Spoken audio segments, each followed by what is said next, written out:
자, 오늘은 공자에 대한 이야기를 해보겠습니다. 공자는 동아시아에서 가장 유명한 스승 중 한 명으로 꼽히는 인물입니다. 그는 단순한 철학자가 아니라 수천 년 동안 문화와 정치, 교육에 영향을 끼친 사상의 뿌리를 남긴 사람이죠. 그런데 그의 인생을 보면 우리가 흔히 아는 스승의 모습 이전에 먼저 방황이 있었다는 걸 알 수 있습니다. 공자는 기원전 551년, 지금의 중국 노나라에서 태어났습니다. 어린 시절 아버지를 잃고 가난한 환경에서 자랐지만 배움을 멈추지 않았습니다. 그리고 그는 평생을 걸쳐 한 가지 질문을 붙잡고 살았습니다. 어떻게 해야 사람이 좋은 사람이 될 수 있을까? 공자는 그 해답으로 두 가지를 이야기했습니다.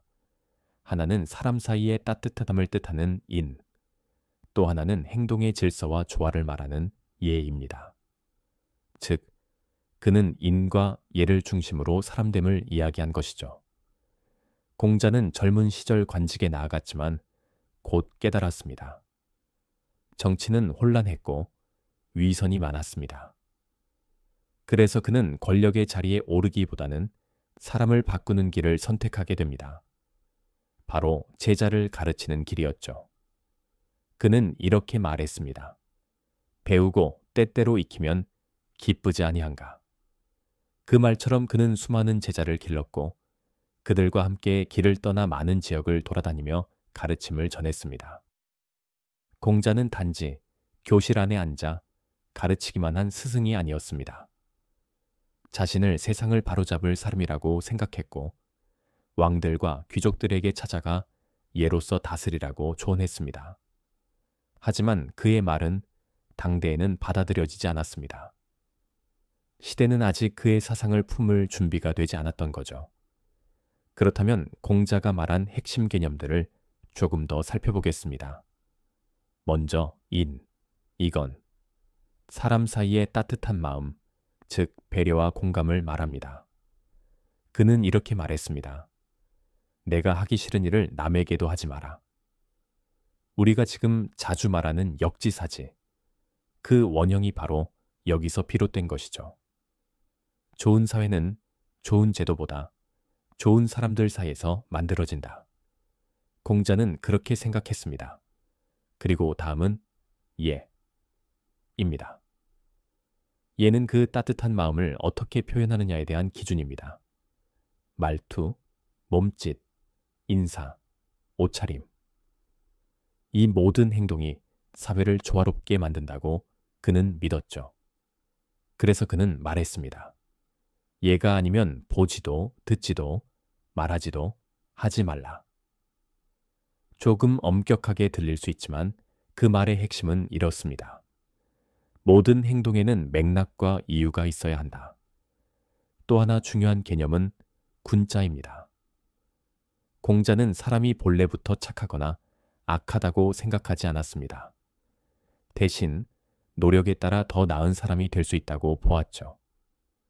그는 그런 사람을 군자, 즉 스스로를 다스릴 줄 아는 사람이라고 불렀습니다. 다른 사람을 지배하려는 사람이 아니라 자기 마음을 먼저 다스리는 사람 말입니다. 하지만 공자의 인생은 그리 순탄치 않았습니다. 말년에 그는 고독했습니다. 현실 정치에서는 끝내 밀려났고 자신의 가르침이 받아들여지지 않음에 마음이 아팠죠. 기원전 479년 공자는 조용히 눈을 감았습니다. 그의 삶은 한편으로 실패처럼 보일 수도 있습니다. 하지만 아이러니하게도 그가 떠난 뒤에야 세상은 그의 말을 기억하게 됩니다. 공자의 가르침은 그의 제자들에 의해 정리되어 논어라는 책으로 남겨졌습니다. 그래요, 맞습니다.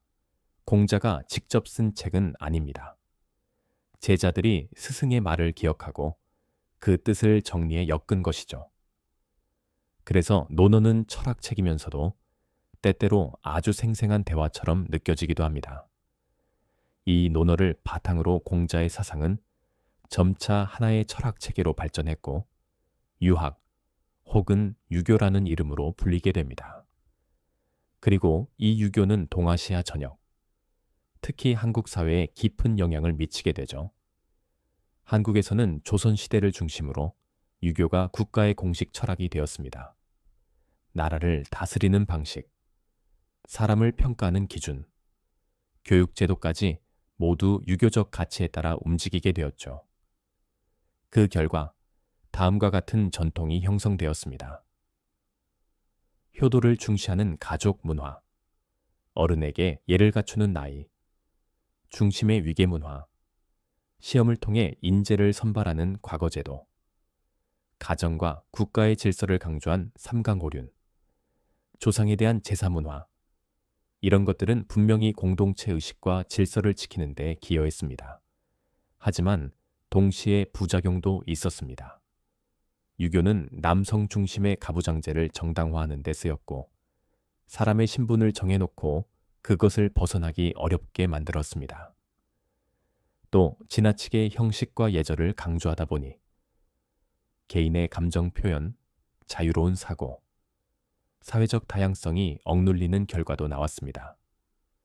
특히 여성은 오랜 세월 동안 말없이 순종해야 하는 존재로 여겨졌고, 사회 전체가 권위와 위기에 지나치게 집착하게 된 측면도 있었습니다.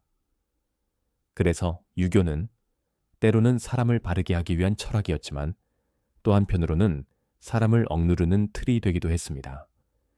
이런 점에서 우리는 공자의 원래의 뜻과 후대의 유교가 발전하면서 생긴 차이를 잘 구별해서 볼 필요가 있습니다.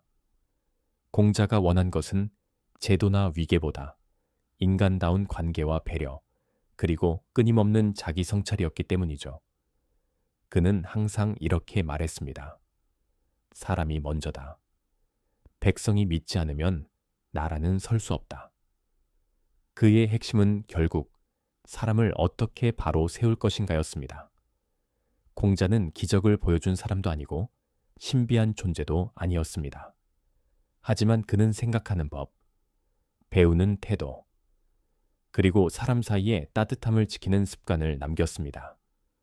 그 정신은 지금도 우리가 누군가를 배려할 때, 어른께 인사드릴 때, 그리고 내 말과 행동을 돌아볼 때 살아 숨쉬고 있습니다.